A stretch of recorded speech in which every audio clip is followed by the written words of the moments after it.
अंतिम दिन का चिन्ह कार्यक्रम में आपका हार्दिक स्वागत है। हर हफ्ते बहुत से दर्शक इसे लगातार देख रहे हैं। बहुत बहुत धन्यवाद। ये लोगों के लिए उपयोगी है, ऐसा कह रहे हैं आप नोट्स भी लिख रहे हैं, ये सुनकर बड़ी खुशी हुई। आज इस कार्यक्रम में फिर से ब्रदर जगन आए हैं। Let's go dive deep and find out the treasures of the Bible. Brother Jagan, welcome to the program. धन्यवाद। बहुत से विषयों को हम हिस्टोरिकली प्रॉफिटिकली देख रहे हैं, लेकिन बाइबल में जो है ये बार-बार चाहे वो ओल्ड टेस्टमेंट हो या न्यू टेस्टमेंट हो, जो आम बात है, वो किसी ज़मीन को फ़ोकस करके है।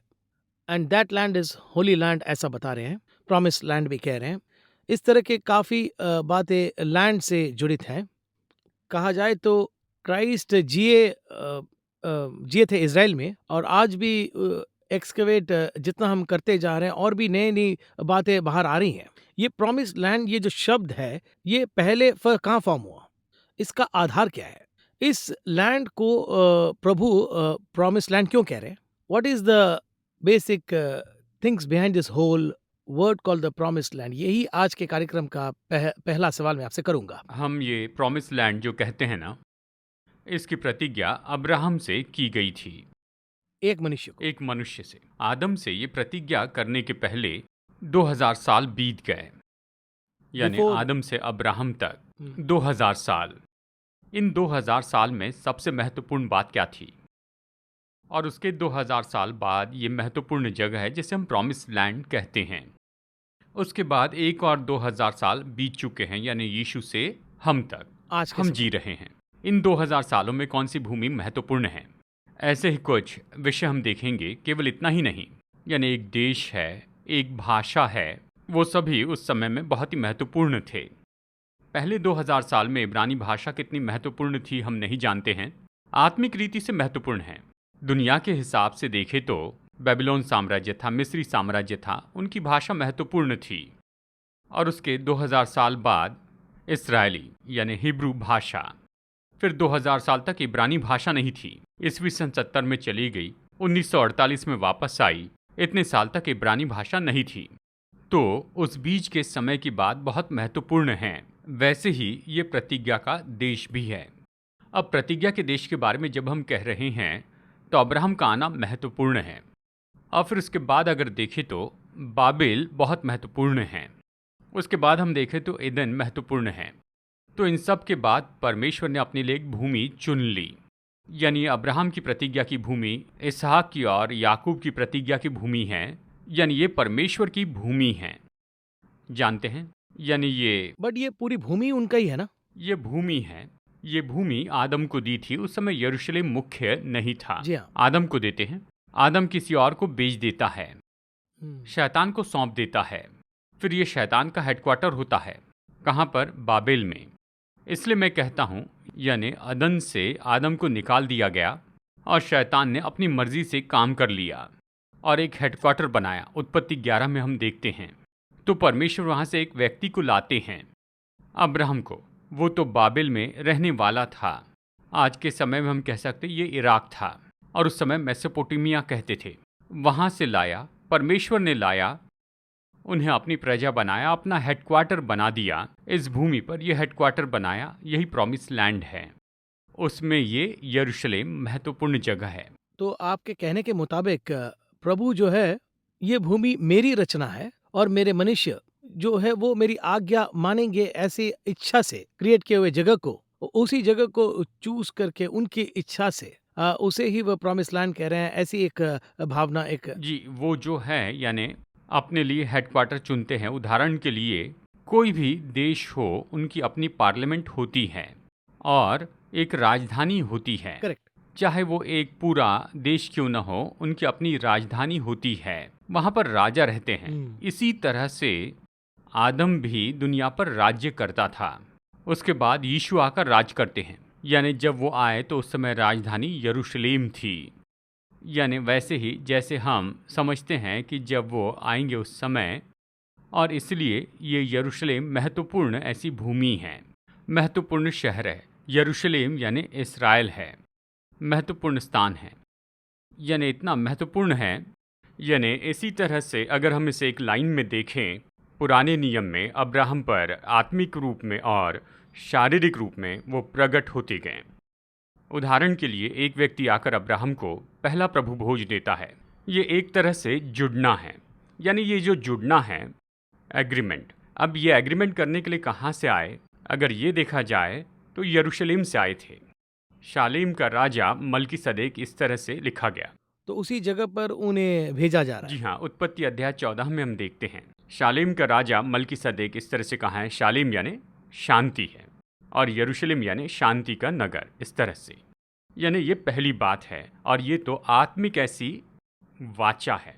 अब इसके बाद अब्राहम इसहाक को लेकर जाता है मोरिया पर्वत पर बलिदान करने के लिए और उस जगह एक मेढ़े का बलिदान करता है। ये पहाड़ कहाँ है? यरूशलेम के बाहर है। तो यरूशलेम अगली बहुत ही महत्वपूर्ण जगह है। ऐसे हर एक हिस्से में यरूशलेम जो है वो तो यहूदियों से मिलता रहा। 5000 साल से भी ज़्यादा समय से ये उनके खून की जगह है। यानी इस तरह से आया ये प्रॉमिस लैंड ऐसी जगह है। यीशु के आने तक एक महत्व था, अभी भी हम इसे महत्वपूर्ण भूमि कहते हैं। इसे प्रॉमिस लैंड क्यों कहते हैं? क्योंकि अब्राहम को ये प्रॉमिस दिया गया था।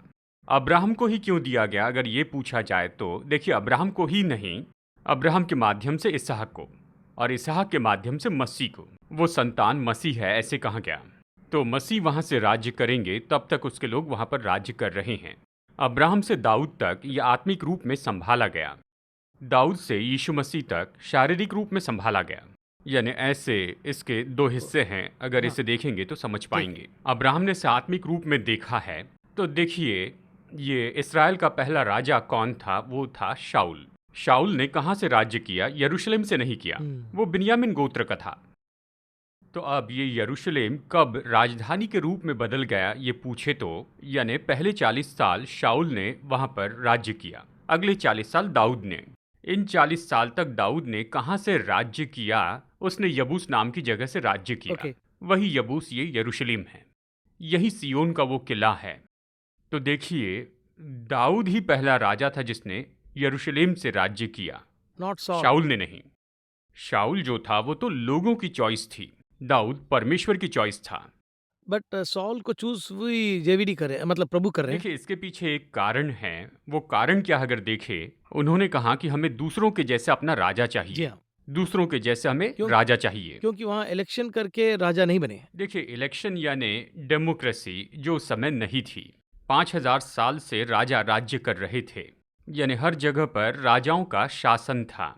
अमुराबी जो थे वो पहले राजा थे, यानी सुमेरियन सभ्यता में हम देखते हैं अमुराबी पहले राजा थे और फिर बाद में मिस्र आया। देखिए, राजा जो शासन करते थे उस समय, जो परिवार बड़ा होता था वो राज करता था, फिर उनके बाद उनके परिवार के लोग राज्य करते, या फिर जो भी वहाँ पर बड़ा होता था वो राज्य करता था। उस समय यही रिवाज था। इन्होंने कहा दूसरे के जैसे हमें राजा चाहिए। तो इनका राजा कैसे होना चाहिए? यानी हट्टा कट्टा हो, जो अपने दुश्मनों से लड़ सके। जानते हैं, इसी तरह से इस्राएल के एक हट्टे कट्टे व्यक्ति को राजा बनाते हैं और वो व्यक्ति था शाऊल। शाऊल बिन्यामीन गोत्र से आया था, तो वो उसे राजा बनाते हैं। लेकिन फिर उसके बाद दाऊद जो आया, ये परमेश्वर की चॉइस थी। दाऊद को चुनने का ढंग भी बहुत ही दिलचस्प था।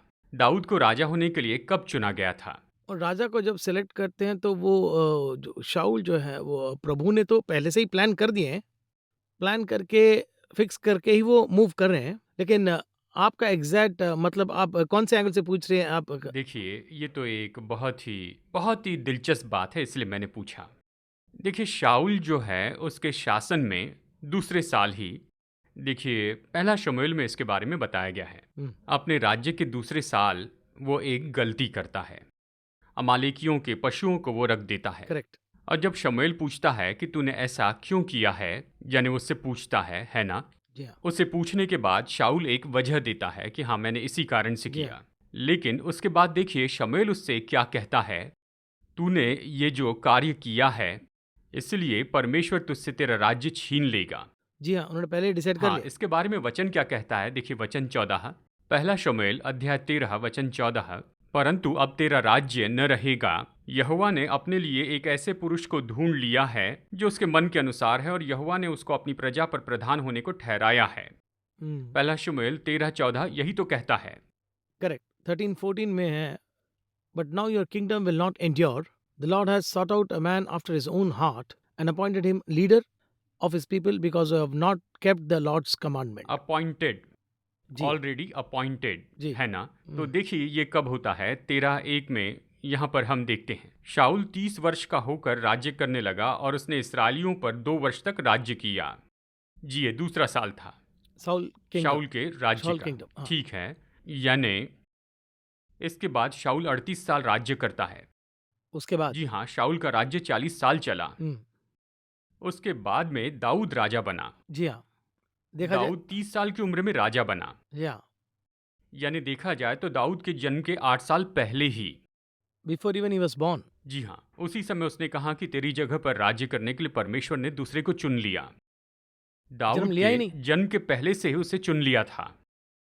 इसलिए माँ के को क्यों बोल रहे गर्भ हैं में हाँ, आने के बाद की बात नहीं है। उससे पहले जी हाँ, जो है ही नहीं उसका नाम लेकर बुलाने वाले परमेश्वर हैं, वो यही हैं। 8 साल पहले ही दाऊद के बारे में कह दिया, तेरी जगह पर कोई और आएगा। परमेश्वर ने उसे चुन लिया है। उसके जन्म के बाद उसे राजा बनाते हैं। दाऊद राजा बनने के लिए पैदा हुआ, इसलिए दाऊद के राज्य को हम प्रभु यीशु का राज्य भी कहते हैं। he was specifically called for that ji purpose हाँ, वो तो राजा बनने के लिए ही जन्मा था। इसीलिए जब हम दाऊद के बारे में बाइबल कैरेक्टर के बारे में बात करते हैं तो हमें बहुत केयरफुल बड़े होना ध्यान चाहिए से बात करना है, इसके पीछे जी एक हाँ कारण है। क्योंकि वो सामान्य रूप में पैदा होकर जीवन में कुछ हासिल किए ऐसे लोग नहीं हैं। वो ऊपर विराजमान होने के लिए ही भेजा गया था। यानी आकर उस मार्ग पर चलकर उनका काम वो करते हैं, स्वर्ग उन्हें उठाकर ऊपर बैठा देता है, क्योंकि वो इसी के लिए आए थे। इसी तरह देखिए, दाऊद ने जितने भी युद्ध किए वो आत्मिक युद्ध थे। यानी सांसारिक दृष्टिकोण से युद्ध हुआ और आत्मिक युद्ध भी हुआ, और इसलिए हर समय वो परमेश्वर से पूछता था इंक्वायर कर रहे हैं जी कि क्या वो लड़ सकता है। जब वो परमेश्वर से पूछे बिना युद्ध शुरू करता है, सबको युद्ध में भेजकर ये खुद नहीं जाता है, बत्शेबा के पति को भी भेज देता है, तब उसने ये गलती की। बाद में उसे सुधार लेता है। मैं ये कह रहा हूँ, हम कह सकते दाऊद का हर कदम स्वर्गीय कदम था। तो दाऊद ही यरूशलेम का राजा बनता है। उसी प्रकार क्रॉनिकल्स भी बहुत इंटरेस्टिंग है जब हम उसे पढ़ रहे हैं जैसे कि आप कह रहे हैं the sons of Issachar knew the time ऐसा लिखा है साउल का राजा तो खत्म नहीं हुआ लेकिन उससे पहले दाऊद का राजा बनना है ऐसा लोग असाइन कर रहे हैं जी हाँ, तो वो जब हम देख रहे हैं तो किस हद तक प्रभु डेविड को प्रिपेयर कर रहे हैं ये हम देख पा रहे देखिए हैं इतिहास में एक और दिलचस्प बात है। हम्म, पहला इतिहास अध्याय 23 में अगर आप पढ़े 24 में, दाऊद ने अपने राज्य में 24 प्राचीनों को खड़ा किया था। जी हाँ यानी एक एक गोत्र से दो दो प्राचीन, इस तरह 24 लोग। 24 प्राचीन का एक ही राज्य है और वो तो स्वर्ग में है। रेप्लिका ऑफ जी रेवलेशन हाँ, प्रकाशित वाक्य अध्याय 5 अगर आप पढ़ते हैं, अध्याय 4 और अध्याय 5 में पाएंगे 24 प्राचीन सिंहासन को घेरे हैं। उसका आधारशिला डेविड यहाँ कर रहे दाऊद हैं तो उसका प्रतिरूप यहाँ पृथ्वी पर बनाता है। यानी दाऊद, और यीशु हेवन मसीह और स्वर्ग जो हैं बड़े मिले हुए हैं। आपके कहने पर जब हम ये इस भाग को पढ़ रहे हैं इस फर्स्ट सैमुअल को पढ़ने पर 8 years before he was born ऐसा लिखा जा रहा है उसके उनके बारे में ये बहुत ही इंटरेस्टिंग है हाउ गॉड चूजेस पीपल हाँ जी हाँ, देखिए इसके पीछे बहुत बड़ा बहुत विषय सी है। बातें हैं हम बातें करेंगे एक छोटा सा ब्रेक लेना है ब्रेक के बाद विल डिस्कस ऑन ये जो प्रॉमिस लैंड है इसको हम इतना इंपॉर्टेंस दे रहे हैं आज के लोगों को ये promise land specially the promise land के इंपॉर्टेंस को क्यों समझना है उसका सिग्निफिकेंस को हमें सीरियसली क्यों लेना है यही मेरा सवाल है ब्रेक के बाद मिलेगा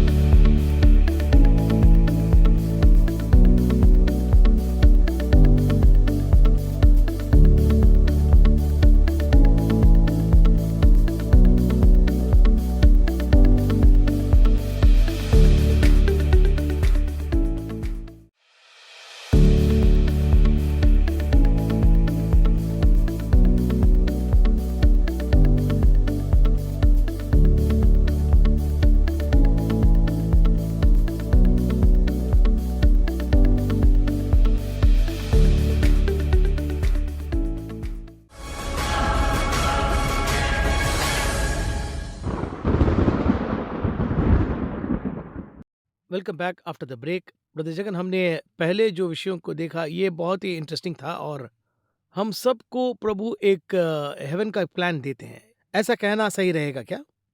जी, सच में सभी लोगों का, हम कहेंगे, भूमि पर निश्चय एक उद्देश्य है। हम जो 700 करोड़ की जनसंख्या है, 700 करोड़ किसी कारण से ही भेजे गए हैं। हर किसी को भेजने के पहले स्वर्ग की एक योजना है। मैं यही कहता हूं कि अगर वो इस योजना के अनुसार नहीं करते हैं तो उनकी जगह किसी और को आना पड़ता है। जब आदम ने काम नहीं किया तो उसकी जगह किसी और को चुनना पड़ा। जब वो आकर कुछ हद तक अपना काम करता है, लेकिन उसके बाद किसी और को चुनना पड़ता है, और फिर आखिर में यीशु मसीह आए। इसी तरह से केवल आदम ही नहीं, लेकिन उसकी संतान भी, यानी उसकी संतान के लिए भी विकल्प लाना पड़ा। आदम की संतान के लिए, आदम की संतान के लिए विकल्प लाना पड़ा। जिन्होंने गलती की उनके लिए भी विकल्प लाना पड़ा। कैन के बदले हाबिल आया, और फिर हनोक आया, और फिर उन 10 पीढ़ियों में हम देखते हैं नूह भी आया। यानी इतने लोग आए थे। यानी हर एक को एक उद्देश्य देखकर परमेश्वर इस भूमि पर भेजते हैं। उस उद्देश्य को पहले उन्हें ढूंढना होगा। परमेश्वर ने आपको क्यों भेजा, ये आपको पहले समझना होगा। सांसारिक रूप में हम कुछ निर्णय लेते हैं। दाऊद तो संसार में एक राजा था, इसी तरह से हम भी निश्चय करते हैं। लेकिन दाऊद आत्मिक रूप में कौन है? वो स्वर्गीय राज्य से जुड़ा है। यीशु मसीह विराजमान है, इसीलिए स्वर्ग का तरीका भी उसे सिखाया गया। 24 प्राचीनों को सामने बैठाना, यानी उसे ये सब बताया गया। और उसने क्या किया? उसने वर्शिप लीडर्स नियुक्त किए। देखिए, स्वर्ग में आराधक हैं। संसार के किसी भी राज्य में देखिए, उसके बाद आने वाले या उसके पहले के राजा शाऊल ने भी इस तरह से कभी कुछ नहीं किया था। दाऊद के पीछे चलने वाले दूसरे राजा इसे माने, लेकिन दाऊद ने इसे शुरू किया। और इसलिए हर एक बात के पीछे हम देख सकते हैं कि यहाँ एक आत्मिक एंगल है। ऐसा ही कुछ प्रॉमिस लैंड के पीछे भी है। प्रॉमिस लैंड के पिछले विषयों में और प्रॉमिस लैंड के अगले विषयों में हम फर्क देखते हैं। चलिए अब प्रॉमिस लैंड यानी प्रतिज्ञा के देश को देखते हैं, यरूशलेम के बारे में। यरूशलेम को पाने के लिए उन्होंने बहुत बलिदान किया, बहुत बलिदान दिए। तो चलिए अब मैं यहाँ पहले प्रतिज्ञा के देश के बारे में आत्मिक टाइमलाइन बताता हूँ। पहले मलकीसदेक के हाथ से दाखरस और रोटी किसने खाई? अब्राहम ने खाई। मलकीसदेक कौन था? यरूशलेम का राजा था पहले। दूसरी बात, उत्पत्ति 15 में ये बताया गया है। परमेश्वर से वो पूछता है, परमेश्वर मैं इस बात को कैसे समझूं? 8वां वचन 15:8। उसने कहा, हे प्रभु यहोवा, मैं कैसे जानूं कि मैं इसका अधिकारी होऊंगा? बहुत ही अच्छा सवाल है। यानी आप कह रहे हैं कि वो भूमि मेरी है, तो मैं इसे कैसे जानूं? ये पूछने पर परमेश्वर ने बलिदान के लिए कहा, एक वेदी बनाकर बलिदान चढ़ाना कहा। तो यहाँ पर वो कुछ चीज़ों का बलिदान चढ़ाता है। और उसके बाद परमेश्वर कहते हैं 400 साल तेरा वंश गुलाम रहेगा और उसके बाद मैं उन्हें ये लौटा दूंगा। तब इब्राहिम को थोड़ा कष्ट हुआ होगा कि हमारे जीने के टाइम में हमने देखा नहीं, बट प्रभु इतना सोच समझ कर दे रहे हैं। खुशी भी हुआ होगा। वो ये उसके रिएक्शन हाथों कैसा में था? दे चुके थे। उन्हें दे दिए। अध्याय 13 के अंत में देखिए वो क्या कहते हैं। वचन 15, जितनी भूमि तुझे दिखाई देती है उस सबको मैं तुझे और तेरे वंश को युग युग के लिए दूंगा। वही कवनन अब डाल रहे हैं। यहाँ पर वाचा दे दी है, तुम्हें दी हुई इस भूमि से तुम 400 साल तक दूर रहोगे। 400 साल ये तुमसे दूर रहेगी और फिर लोग आज़ाद होकर आएंगे, इसे ले लेंगे। इस तरह कहाँ है? तो यहाँ परमेश्वर इससे कहते हैं कि तू यहाँ चल। अध्याय 13 में कहा कि तू यहाँ पर चल, वो मैं तुझे देता हूँ। ये फिजिकल है। तू बलिदान चढ़ा और मैं तुझे देता हूँ, ये तो स्पिरिचुअल है। यानी शारीरिक रूप में भी देखते हैं और आत्मिक रूप में भी काम करते हैं। अब हमारे लिए समस्या क्या है? परमेश्वर हमसे प्रतिज्ञा करते हैं, भूमि देने का वादा करते हैं। हम उसे प्रतिज्ञा या फिर वचन कहते हैं। वो प्रतिज्ञा है, लेकिन देखिए शारीरिक रूप में हमें जो करना है वो नहीं करते हैं। आत्मिक काम करते हैं। कहा जाए तो सैक्रिफाइस कुछ, वी डोंट सैक्रिफाइस कुछ एनीथिंग। नहीं करते, बस हम बैठकर स्तुति करते हैं, सोचते मिल जाएगा। नहीं, परमेश्वर ने पहले बताया है कि कर्म बिना विश्वास मरा हुआ है। दाऊद को ये प्रतिज्ञा का देश दे दिया गया, तू जाकर राज्य कर, लेकिन दाऊद को युद्ध करके उसे लेना था। जी हाँ, काम किया है काम ना? करना है ना।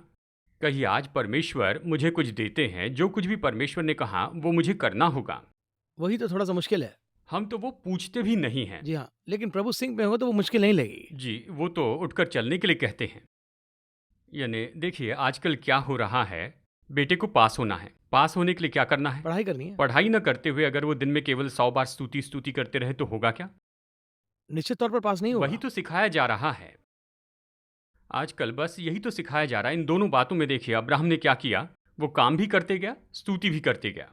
both he is doing. दोनों, जब दोनों करते हैं तो ये मिलता है। तो क्या उन्होंने केवल इतना ही किया था? ये भी एक परीक्षा है। देखिए अध्याय 22 में यहाँ पर एक और परीक्षा है। उत्पत्ति 22:1। इन बातों के पश्चात ऐसा हुआ कि परमेश्वर ने अब्राहम से ये कहकर उसकी परीक्षा की। तो विच मीन्स जिस हद तक हेवन हमारे पर ट्रस्ट कर रहे हैं उस हद तक हमें टेस्टिंग भी होगी। अब ये भूमि जो दी जाने वाली थी 6000 साल से, ये तो निर्णय लेने वाली भूमि है। यानी देखिए वो जगह जी ऐसी हाँ, है। मेक और ब्रेक है। जी हाँ, आज तक उसे the most sensitive place in the world कहते जी हैं। हाँ, यानी ऐसी भूमि अगर मिलने वाली है तो उसे ऐसे ही नहीं पा सकते हैं। उसके लिए स्वर्ग का विश्वास है, भरोसा रखें। भरोसा करना, और साथ में परीक्षा भी होगी। मुझे जीतना होगा। अगर स्वर्ग मुझे कोई जिम्मेदारी देता है तो ऐसे ही नहीं देगा, टेस्ट करके ही। है ना। देखिए मैं यहाँ पर बैठा हूँ, आप मुझसे बात कर रहे हैं। जब आप चैनल में कुछ करते हैं तो उसके लिए उसके पीछे बलिदान तो होता ही है। पढ़ना होगा, जानकारी पानी होगी, निवेश करना होगा। अगर इनमें से एक नहीं है तो एक भी टीवी चैनल चलाना संभव नहीं हो सकता है। It's not possible. उसी तरह जैसे परीक्षा होगी तो वैसे ये सब मिलेगा। यानी ये भूमि देने के पहले ही इतना सब कुछ हो गया। बलिदान चढ़ाने को कहा, और बलिदान चढ़ाने के बाद वो उसकी परीक्षा भी करते हैं।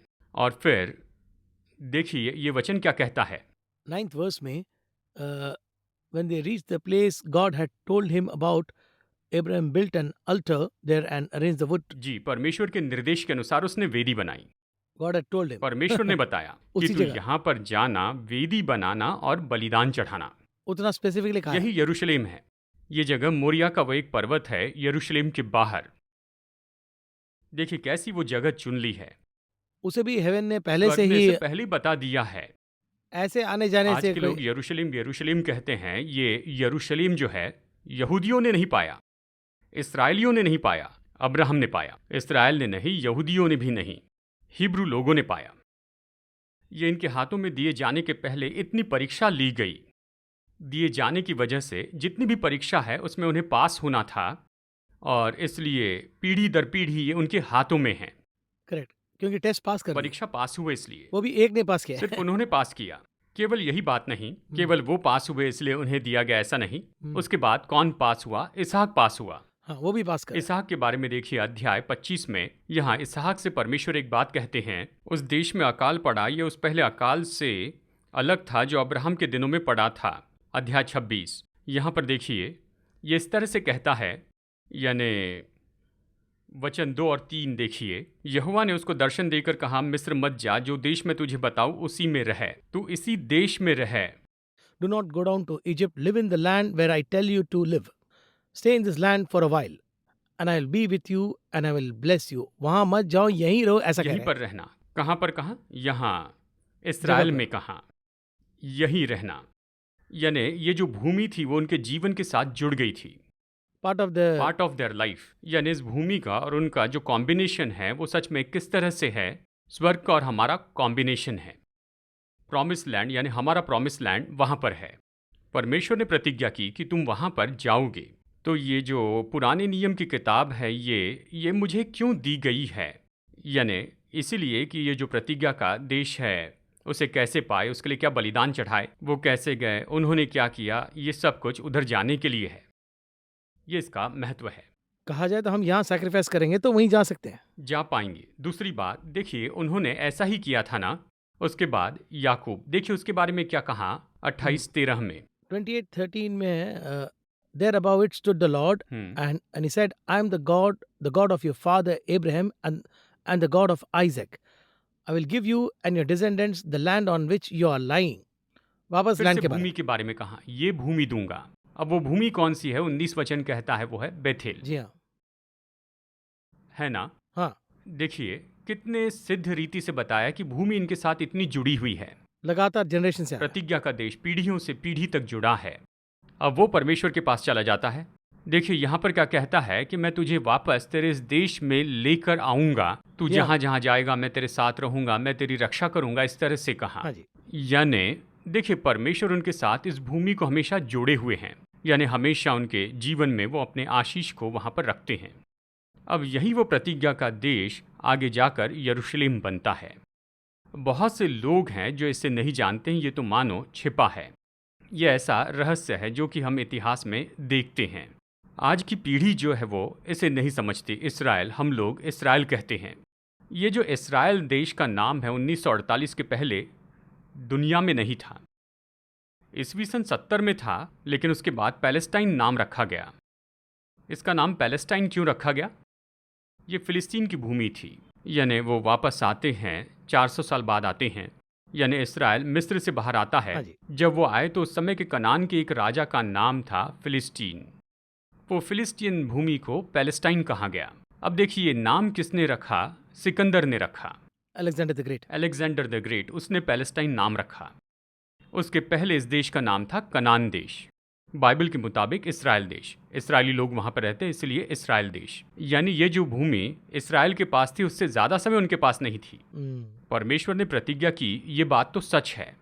यानी अब्राहम के समय से वो आते जा रहे हैं, या सही रूप में कहे तो मूसा ने उन्हें वहां पर लाया। ऑफिशियल रूप में वो वहां पर आए, यानी आत्मिक रूप में आए, अभी ऑफिशियल रूप में आए। और फिर यहोशू ने उन्हें उनका हिस्सा दे दिया। और फिर उसके बाद में पहला राजा शाऊल, और फिर दाऊद, फिर सुलेमान, रहबियाम, यिर्बियाम, इस तरह से एकोनिया के समय तक ये रहा।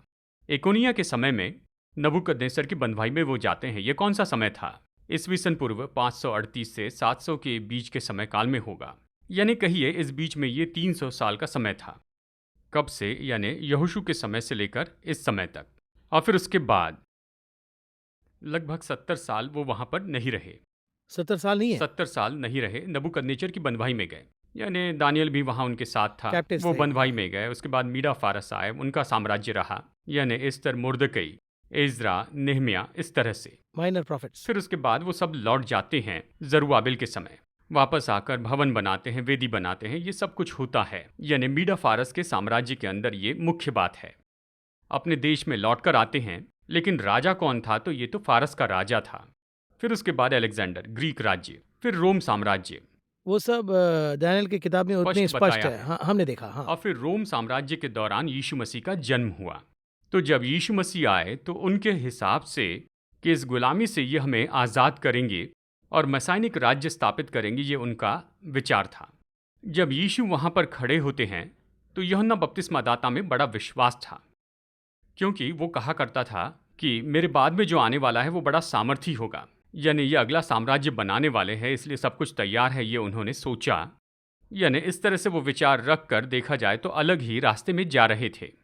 अब यूहन्ना पूछने के लिए भेजता है। यूहन्ना पूछता है कि आने वाला तू ही है या फिर किसी और का इंतजार करें? क्यों?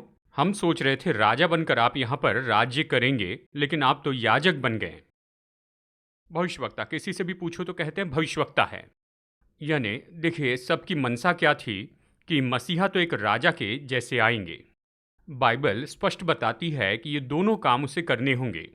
याजक पद संभालना है, राजा होना है।